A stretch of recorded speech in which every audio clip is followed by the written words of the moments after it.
Welcome back to my channel Bengali lifestyle with বিউটিতে সবাইকে স্বাগতম। চলে এসে বকখালি পার্ট 2 ব্লগ নিয়ে। তোমাদের লাস্ট ব্লগে বলেই ছিলাম যে বেরোচ্ছি আমরা একটু সাইট সিন করতে, 4টে জায়গা সাইট সিন করাবে ওরা বলেই দিয়েছিল। 4টে জায়গায় একটা প্যাকেজ, একটা চার্জ নিয়েছিল, তো সেখান থেকে আবার স্টার্ট করছি আমার পার্ট 2 ব্লগটা। যে জায়গাটা দেখতে পাচ্ছ এটা ছিল হেনরি আইল্যান্ড। এইটায় ঢোকার সময় দুজনের টিকিট লেগেছিল, পার হেড 40 টাকা করে মানে দুজনের লেগেছিল। তো এটার ভেতর দিয়েই যাচ্ছে আমাদের টোটোটার, এখানেই সব টোটোগুলো রাখে। তো ওখানটাকে গ্যারেজে দাঁড় করালো ও গাড়িটা, তারপর আমাদের বললো অনেকটা হেঁটে যেতে হবে। এই যে যাচ্ছি, এখানে দেখার মধ্যে ওই আইল্যান্ডটাই রয়েছে, আর সুন্দরী গাছ, যা গাছ হয় সমুদ্রের ধারে, ক্যাকটাস, এইগুলো সব রয়েছে। এগুলোই যা দেখার। এই দেখতেই পাচ্ছ দুদিকে আমার চারিদিকে দুদিকে ঘেরা বন জঙ্গল গাছপালা, তার মাঝখান দিয়ে রাস্তার মাঝখানটা পুরো বালি দেখতেই পাচ্ছ। আর অনেকটা হাঁটতে হবে, সমুদ্রের কাছাকাছি যেতে গেলে অনেকটাই হাঁটতে হবে। তো এই যে আবার ব্রিজের মতো, তো সেটাই দুজনে আমরা নেমে ওখান থেকে হাঁটছিলাম। এখানে দেখলাম যে না, বেশ ভালোই লোকজন হয়েছিল, তো ভালোই ভিড় দেখতেই পাচ্ছ তোমরা। তো সেটাই দেখতে দেখতে এগোচ্ছিলাম। বেশ ফটো তোলার জন্য বেস্ট জায়গা, ভালো ভালো পিকচারও তোলা যায়। তো এখানেই কয়েকটা ফটো তুলেছিলাম। সবুজ দেখতে কার না ভালো লাগে, সবুজ দেখলেই তো মন একদম খুশি হয়ে যায়। আর সৌরভকে বলেছিলাম যে একটু ফটো তুলে দাও, তাই একটু পোজ দিচ্ছিলাম। তো এই যে পৌঁছে গেছি, দেখতেই পাচ্ছ জল কত দূর, তো অত দূর আর সামনে যায়নি, এখান থেকেই দাঁড়িয়ে আমি আরও দুজনেই দেখছিলাম।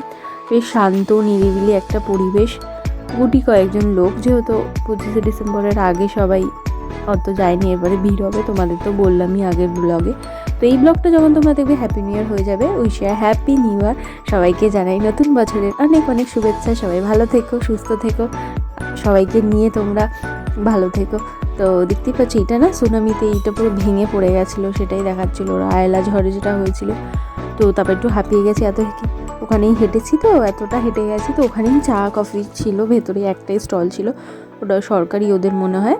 তো ওখান থেকে খেলাম, চা খেয়ে বেরিয়ে গেছে। আর তো কিছু দেখার ছিল না, ফটো তুললাম, একটু ভিডিও করলাম, করে ওখান থেকে বেরিয়ে গেছি। এটা হচ্ছে সেকেন্ড স্পট, ওইটা ছিল হেনরি আইল্যান্ড, এটা ছিল ফ্রেজারগঞ্জ।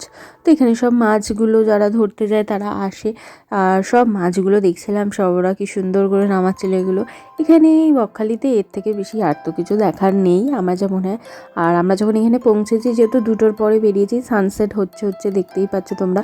আর সব এখানে এগুলো দাঁড় করানো, সেটাই সৌরভকে জিজ্ঞাসা করছিলাম যে এরা কতদিনের জন্য যায়। এটার মধ্যেই দেখছি কল, এর মধ্যেই সব ব্যবস্থা, এটা শোয়ার জায়গা, এখানেই রান্না করার জায়গা, কি সুন্দর সেটাই দেখছিলাম।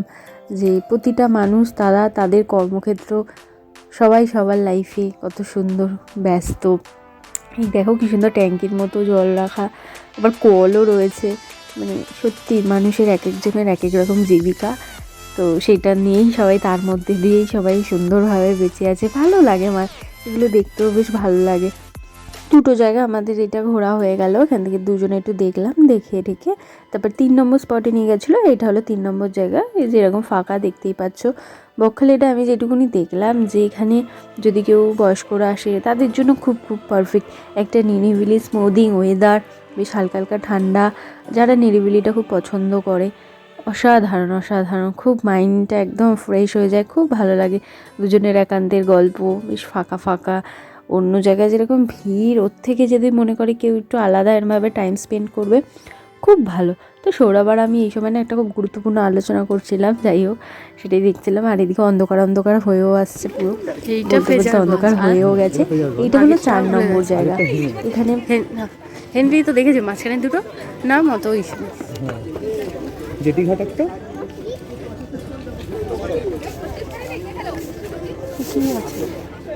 এইবার क्या है কিছুই নেই। এই জন্যই বলেছে 250 টাকা। বাড়িটাই ছিল আগে, এটা এখন এই অবস্থায় রয়েছে। আর কিছু কারোর বাড়ি না এমনি বাড়ি, ওই কারোর একটা বাড়ি হবে, তাহলে স্বাভাবিক না নদীর ধারে যদি হয়। এটা একটা কারোর পুরোনো লোকের বাড়ি ছিল, এবার কার বাড়ি ছিল এটা মনে নাই। ওই যে ছবি আঁকা, মনে হচ্ছে ওনার ছবি তো আঁকা মনে হচ্ছে। মানে এটাই ভারত ঘাট ছিল,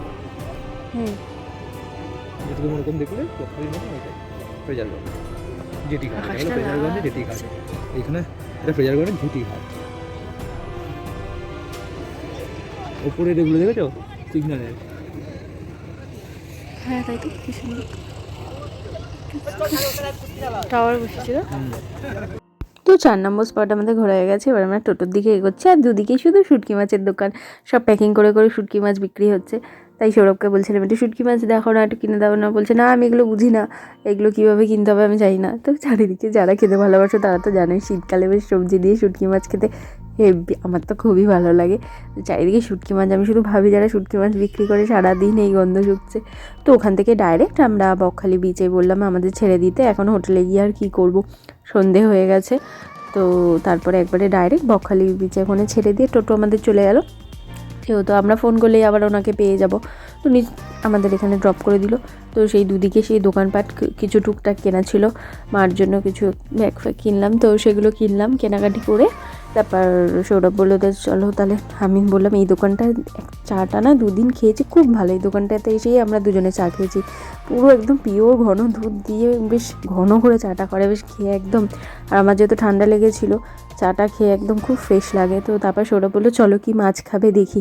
তো দেখলাম সদ্য সবেই এরকম সন্ধ্যেবেলা সব দোকানগুলো বসেছে, ফ্রেশ মাছ একদম। তো অনেকগুলো দোকান বসেছিল, তো সেগুলোই দেখছিলাম। সৌরভ বলছিল দেখো কোন মাছটা খাবে। এবার কিছু কিছু মাছ এই যেমন এই যেই মাছটা তোমরা দেখতেই পাচ্ছ সামনের বড় চিংড়ি মাছের মতো, এগুলো জানিই না কী ধরনের মাছ, বাট আমি কোনোদিন দেখিও নি সামুদ্রিক মাছে এত রকমের হতে পারে। তো সেগুলোই দেখছিলাম যে বাবা এই বড় বড় মাছ, দেখতে তো খুব ভালো লাগছিলো। তো সৌরভ বলছিল যে ও একটু পমফ্রেট খাবে, পমফ্রেট খেতে খুব ভালোবাসে, আর যে মাছে কাঁটা নেই সেটা তো ফেভারিট ওর, তো কাঁটা মাছ খেতেই পারে না। তো সেগুলোই দেখছিলাম, আর আমি বললাম যে না লোটে মাছটা খাও, লোটে মাছের ফ্রাই যেহেতু খাবো ভালোই লাগে, আর চিংড়ি মাছের বেশ গায়ে গায়ে ওটাও বেশ ভালো লাগে। তো সেটাই দেখছিলাম। তো আমি বললাম চলো আরও তো দোকান আছে দেখি, যা দাম এক একটা পমফ্রেট ফ্রাই বেশ অনেক কত করে বেশ যেন চাইছিল। সবই আমাদের এখানের মতনই প্রাইস, এমন কিছুই আর হেরফের নেই। তো সেগুলোই দেখছিলাম। কাঁকড়াও ছিল, কাঁকড়াও ওরা বললেই কেটে সঙ্গে সঙ্গে বানিয়ে দেবে। যে যেটা খাবে সবই, যে যেটা ঝাল খেতে চায়, যে ঝুড়ো খেতে চায়, যে মাখা মাখা খেতে চায়, সবই ওরা করে দেবে। তো সবই সামুদ্রিক মাছ দেখতেই পাচ্ছিলাম, সব রকমই ছিল যে ফ্রাই। তো সৌরভকে বললাম যে হালকা ফ্রাই করে, যাতে লোটে মাছের ভেতরে ওই তুলতুলে ব্যাপারটা থাকে, হালকা ফ্রাই করে খাই, খেয়ে দেখি কীরকম লাগে। একদম মচমচে যেরকম পুরিতে দেখি পুরো লাল করে ভেজে রেখে দিয়ে, যে ওই মাছটার আর কিচ্ছু থাকে না, পাঁপড়ের মতো শুধু কড়মড় হয়ে থাকে, যাতে সেইটা না হয়, লোটে মাছের ভেতরে যাতে সেই নরম ব্যাপারটা থাকে সেরকমভাবে আমি বললাম লোটে ফ্রাইটা নিয়ে নাও। আর পমফ্রেট নিয়েছি, ওরা কি সুন্দর কাসুন্দি দিয়ে পেঁয়াজ দিয়ে প্লেটে সাজিয়ে দিয়েছে। তো ওখানে চেয়ার নিয়ে বসলাম দুজনে, তো সেটা দুজনে খাচ্ছিলাম। আর এই যে বেগুনি চপ পেঁয়াজি ওখান থেকেও একটু কিনে নিয়েছিলাম, একটু মুড়ি নিয়েছিলাম যাতে গ্যাস ফ্যাস না হয়, এত ভাজাভুজি খাচ্ছি। তো ওখানে চেয়ারগুলো নিলেও আবার পার ঘন্টায় 10 টাকা, যেহেতু ওখানে বসে খাবো। তো এত ভালো লেগেছে, আমি সৌরভকে বললাম আর এক প্লেটও বলো। তো আর এক প্লেটও আবার গিয়ে নিলাম, মাসি সেই মাছগুলোই কাটছিল আমাদের, এত ভালো লেগেছে। ওখানে খেয়ে আমরা কিছুক্ষণ টাইম স্পেন্ড করে একটু দুজনের একান্তের কিছু গল্প গুজব করে রাত্রের ডিনারটা নিয়ে আমরা হোটেলের দিকে আবার ফিরে আসছি। আর রাত্রে নিয়েছিলাম একটু চিকেন নিয়েছিলাম, চিকেন কাটিয়ে নিয়েছি, ওখান থেকে কাটিয়ে ওখানেই রান্না করাতে দিয়েছি। আর ওদেরকে একটু বলে দিয়েছিলাম যে হ্যাঁ বাকি চিকেনটা আমাদের একটু পকোড়া করে দিতে। আর রাইস, সৌরভ বলছিল রুটি খাও ঠান্ডা লেগেছে, আমি ভাত দিয়ে চিকেন খাবো, রাইস বলে দিয়েছিলাম। তো সেইগুলো নিয়ে একবারে জল ফল একবারে বড় জলের বোতল নিয়ে তো চলে এসেছিলাম। কোল্ড ড্রিঙ্কস চিপস তো সব নিয়ে হয়ে যে চলে এসেছে। আর পকোড়াটা ওরা খুব সুন্দর বেশ লঙ্কা দিয়ে ঝাল করে পকোড়াটা ভেজেছিল। আর এই যে লোটে ফ্রাইটা সেটাও নিয়ে এসেছিলাম। আর চিকেনটা ওরা দেখতেও কি সুন্দর করে বানিয়ে দিয়েছে। দুজনে খাওয়া দাওয়া করে ঘুমিয়ে পড়েছে। নেক্সট মর্নিং এবার তো ফেরার পালা। ফেরাটা কারই বা ভালো লাগে, কারোরই তো ভালো লাগে না ফিরতে। যে কোনো জায়গায় যাবো এক্সাইটমেন্টটা খুবই থাকে, কিন্তু ফেরাটা ভালো লাগে না। আর ফিরতে তো মানুষের হবে, ফিরলেই তবেই তো আবার আসতে পারবো না। তো সকালবেলা কি সুন্দর সেই গাছগুলো পাশে দেখছি, সেই গ্রামের বাড়ির মতো সেই গরু, এগুলো দেখছিলাম। আর সৌরভ আগে যাচ্ছে, তো কী হয়েছে, আবার পেছন ঘুরে দেখছি আমি ঠিক আসছি কিনা, আমি কি দাঁড়িয়ে পড়বো। ওই একটু করে যায় কি আবার দেখে আমি ঠিকঠাক আছি কিনা। তো ওই ফুলগুলো কি সুন্দর হোটেলে বেশ সাজানোই ছিল। তো সব কথাবার্তা বললাম। ওরা ওখান থেকে টোটো আমরা ঠিক করে নিলাম স্টেশন অবধি। তো স্টেশন অবধি টোটো করে বেরিয়ে গেলাম। ট্রেনের টাইমটাও জেনে নিয়েছিলাম, 12টা কততে ছিল। আর রাত্রিরে চিকেন বা রাইস সব আবার ছিল, যেহেতু শীতকাল সব ভালোই ছিল। তো আমরা স্নান ফান করে ফ্রেশ হয়ে ওইটাও আমরা দুজনে খেয়ে নিয়েছি, খেয়ে দিয়ে বেরিয়েছি। সকালে তো সেরকম কিছু খেতে হয়নি, পকোড়া ফকোড়া সব ছিল, অত তো আর খাওয়া যায়নি যেহেতু সন্ধ্যেবেলা অত কিছু খেয়েছি ওখানে। তো এবার tata bye bye, Bakkhali bye bye করার বেলা। তো হোটেলগুলো দেখছিলাম, খুব সুন্দর, আর মাঝখান দিয়ে রাস্তা বেশ। এবার ফিরে যাচ্ছি, এরপর নেক্সট টাইম দেখি আবার কোথায় যাওয়া যায়। বাট এই প্রথমবার বকখালি এলাম, কিন্তু খুব ভালো লাগলো, এত সুন্দর জায়গা, দুজনের গল্প করলাম।